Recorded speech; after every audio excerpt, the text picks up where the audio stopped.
What I'm aiming to do with you is show you a model for how life actually works so that you can actually step off of the self-help and spirituality hamster wheel and step out of the endless seeming loops of suffering.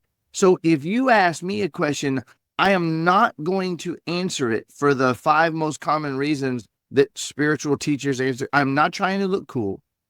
I don't want to say something smart so you'll like me.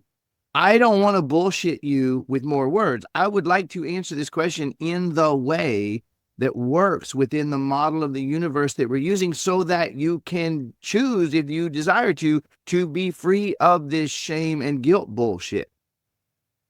That's what I'm doing here, okay? So we have been programmed so viciously and so intensely by the people around us to not feel our feelings that we have mastered how to not feel our feelings.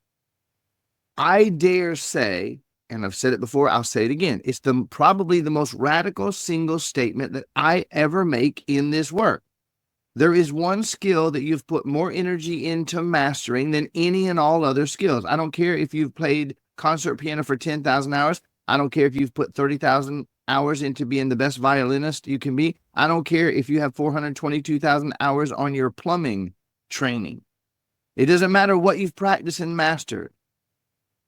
There's nothing you've put as much energy and focus into mastering as you have put into focusing and mastering how to not feel and express your feelings. And that's true of almost everybody.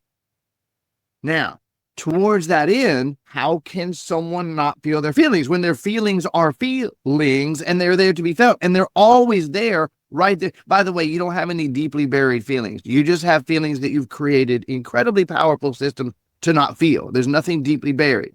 So when you don't want to feel your feelings, one of the most powerful things you can ever do is to think about your feelings.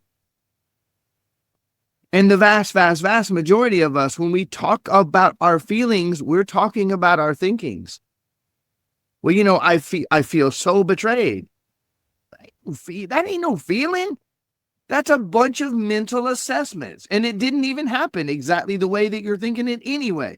But you get to avoid the sadness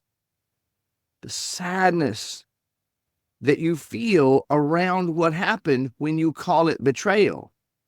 And you know what else? Here's the trippy part. When you say betrayal, it resonates and plucks the strings of everyone else around you who believes they were betrayed, and they all instantaneously agree with you. And then you know you're right. Because everybody knows when you're betrayed. Blah, blah, blah, blah. Betrayal is not a feeling. Can you see how betrayal is not a feeling? Could you sit down with a pen and paper and say, I'm betrayed. Well, that's an assessment. But what do I feel when I think I'm betrayed? I feel sad.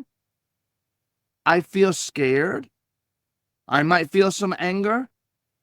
When you think betrayed, you're making up a story.